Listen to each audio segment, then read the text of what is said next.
сайн залуусаа юу цаана 25 арын ашиг. За ерөнхийдөө бол өнгөрсөн 7 хоног мэдж байгаа та нар. За энэний өмнөх 7 хоног дээр бол бид нэр 7 арын алдагтай гарсан. Окей.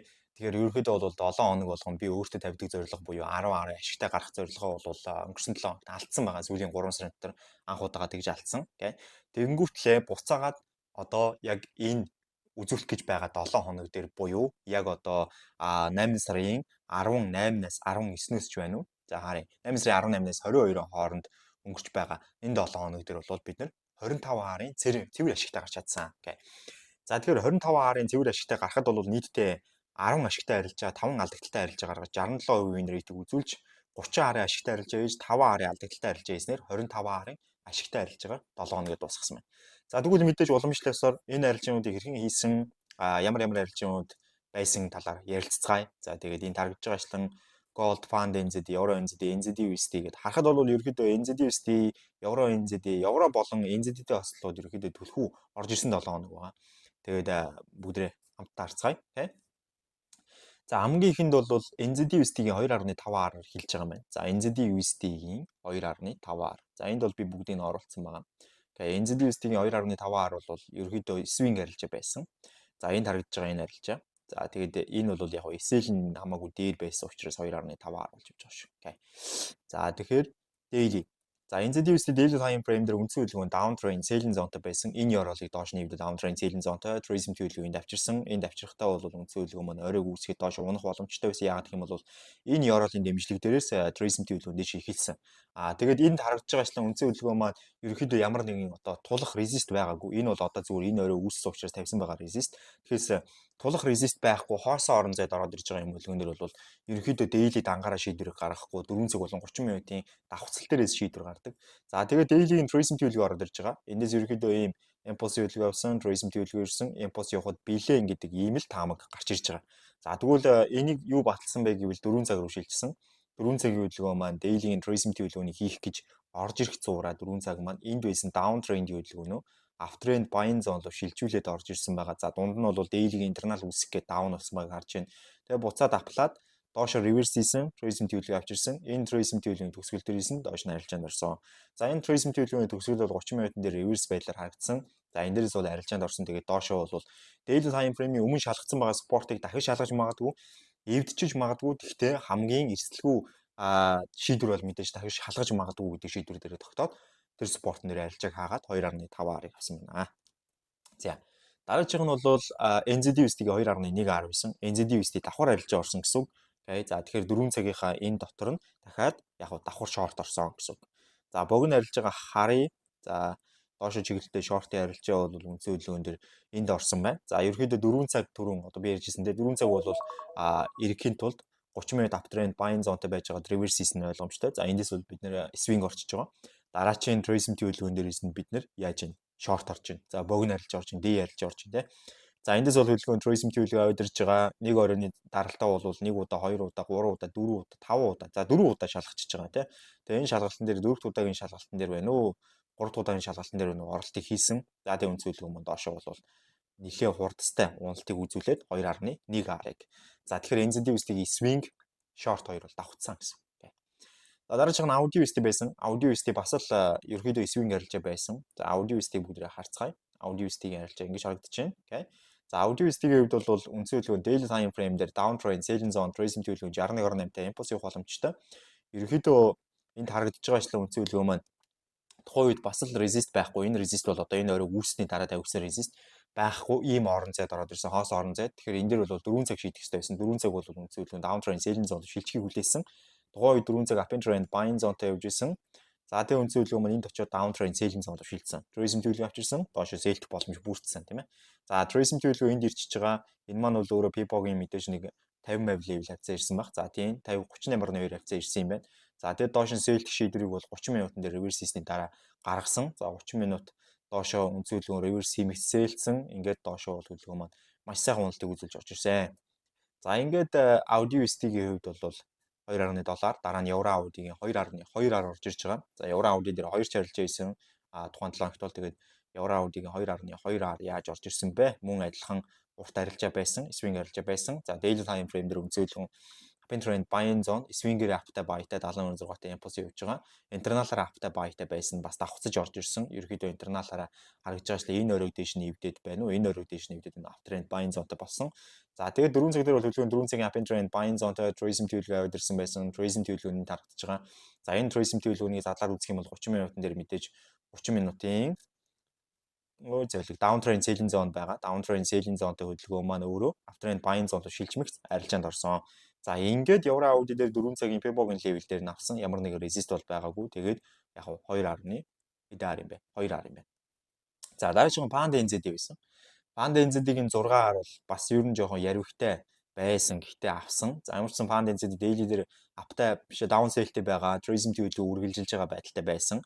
Интерналаараа аптай болсон хөдөлгөөн. Энэ өрөөг ерөнхийдөө дэш нэвдээд интерналаараа аптай. 4 цаг дээр бол хөдөлгөөн 4 цагийн uptrend trend buying zone-тай байсан хөдөлгөөн. За яг тухайн үед бол ерөнхийдөө хаа байсан тэр доороос импульстай байсан болж таарч штэ. Одоо энэ доороос импульстай Tourism төлөвлөгөө авчирсан. Импульс хөдөлгөөн цааш явах боломжтой. Импульс хөдөлгөөн бол ерөнхийдөө тухайн resistance дээр daily resist-ийг шалгах зорилготой хөдөлж байгаа хөдөлгөөн байсан. За тэгээ энэ дэр бас нэг зүйлийг харуулхад Pound NZ дээр бид нэр swing орцсон байсан. За Pound NZ дээр бид нэр swing ороод бидний SL-ийг энд алгадаж өгөөд за тэгээ хөдөлгөөн дэшээ өссөн байдаг. Тэгэхээр энэ swing-ийн алдагдлыг бол би энд Pound NZ-ийг бичсэн байгаа. Хасах нэг гэдэг swing гэдээ харагдаж байна. За энд нэг swing дээр алдчихгуутлаа ахаад 30 минутын дээр явж ороод upper trend buying zone-ийн дагуу хөдөлгөөн дээр байцсан байдаг. За энд харагдаж байгаа энэ buy байна л да. Yorlin candle дээрээс 30 минут upper trend buying zone-тай боллоо Tourism төлөвлөгөө өглөө Yorlin candle үүслээ. Yorlin candle маш гоё rejected candle үүссэн, орсон, байцсан, P-bog-ын level дээр навсан 6-аар. Окей. За тэгээд уртыг нь бол авах боломж байсан. Swing-ийг бол авах боломж байсан. Тэгээд авч чадаагүй те. Авч чадаагүй биш ээ. Ер нь зүгээр ирээд эсэл зөгцсөн. За Guardian 265-аар. За Guardian-ы 265-аар арилжаа. Guardian бол энэ тарагдж байна. За тэгээд хөдөлгөөн бол ерөнхийдөө юу болж байгааг харъя. Daily time frame үнцэн хөдөлгөөн downtrend selling zone-тай байсан.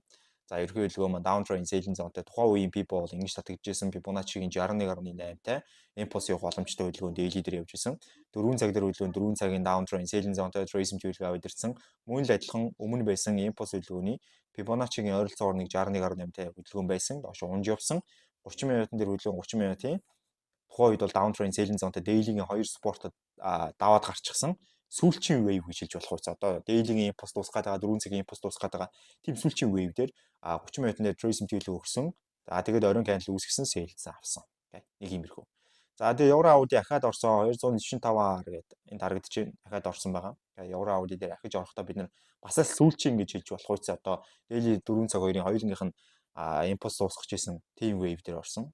За тэгээд энэ тарыг daily time frame үнцэн хөдөлгөөн daily-гийн аптай баятай swing-ээрээ 76-тай интерналаараа бас аптай баятай импульс явах боломжтой. 4 цаг дээр хөдөлгөөн upper trend buying zone Tourism төлөвлөгөө аваад ирсэн импульс явж байгаа байдалтай. Импульсын ерөөдөө wave-ийн төгсгөл хавцаа энэ хавцаа орсон гэсэн үг. За тэгээ 30 минутын дээр бол үнцэн хөдөлгөөн 30 минутын аптай баятай байсан хөдөлгөөн Tourism төлөвлөгөө авч ирсэн. Yorlin candle маш гоё bullish candle гараад ирсэн. Дээшээ байцсан үнцэн хөдөлгөөн маань тэр 4 цагийнхаа одоо resistance дээр авах боломж байсан. 4 цагийн resistance дээр авсан. Ингээд 245. За Audi Card 2.4R гэж харагдаж байгаа. За Audi Card-ийн хувьд бол бид нэр энд Audi Card маань энд сэлсэн байгаа. За энэ сэлийг харъя. За Audi Card-ийн үндсэн daily-г харах юм бол daily бол upper trend buying zone-тай байсан. Гэхдээ daily-гийн resistance дээр цугуулад daily-гийн Tourism төлөвлөгөө хийсэн нөхцөл байдал 4 цаг дээр downtrend selling zone-тай байсан нөхцөл байдал. За тэгээ 30 минутын дээр бол хөдөлгөөн 30 минутын бараг сүүлийн тий бараг ч юу хавд ер нь сүүлийн wave байсан байгаа юм. Daily-гийн эсрэг 4 цагийн дагуу 4 цагийн downtrend-ийн дагуу за ингээд 30 минутын дээр Tourism төлөвлөгөө авчираад оройн candle гарахад сэлсэн. Тэгээ 4 цагийн сүүлчийн wave гэдгийг мэдчихсэн. Wave-ийн төгсгөл гэдгийг мэдчихсэн. Ягаад гэвэл 4 цаг бол импульс хөдөлгөөний хийгээд ерөнхийдөө дуусаж байсан чиглэлдээ хандж байсан. Одоо энэ тарагдж байгаа 38.2-той энд дуусах хэрэгтэй байсан. Тэгэхээр сүүлчийн wave дээр нь л арилжаанд орсон гэсэн 30 минутын дээр. Окей.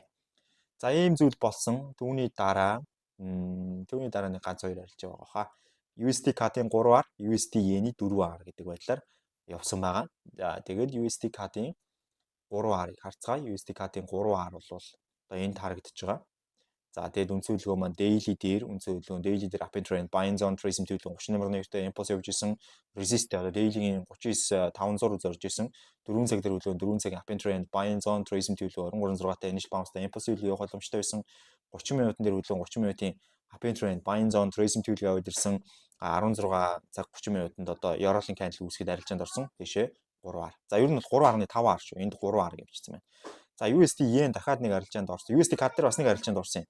Сүүл дахиад энд мэдээ гарахын өмнө Trace төлөвлөгөө өгөөд Yorling Cancel үсгэхэд дэш нь баяжсан байгаа. Тэгээ яг ашгаа бол 100 газарт авч чадсан. Окей. Тэг яг авсны дараа ашиг авсны дараа бүүм зүгээр уналд аимшигт орж ирсэн. Окей. За USD yen бас адилхан 4-аар.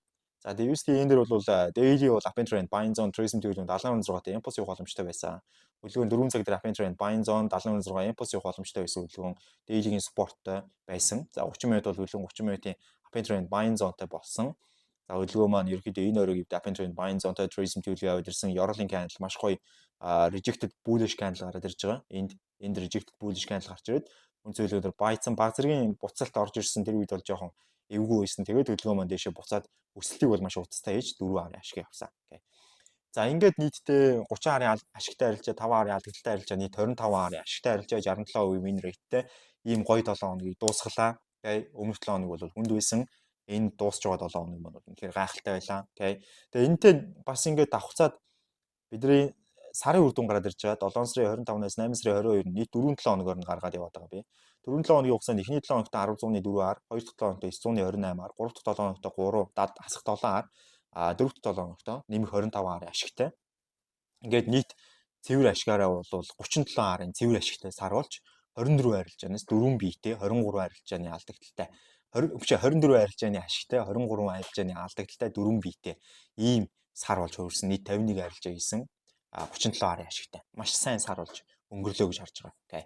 За ийм байна. Тэгэд өнгөрсөн 7 хоногийн үр дүн, сарын үр дүн маань байлаа. Тэгээ бүгдээр амжилт хүсье. Хэрвээ энэ үр дүн хамт бүтээхийг хүсэх юм бол мэдээж миний Trader Room нэгдэх боломжтой. Description хэсэгт байгаа линкээр Trader Room гэдэг линкээр дарж ороод, War Room гэдэг линкээр дарж ороод нэгдэрэй гэж зөвлөе. За тэгээ бүгдээр амжилт хүсье. Баярлалаа. Баяртай ажил болтойгс байлаа. Bye bye.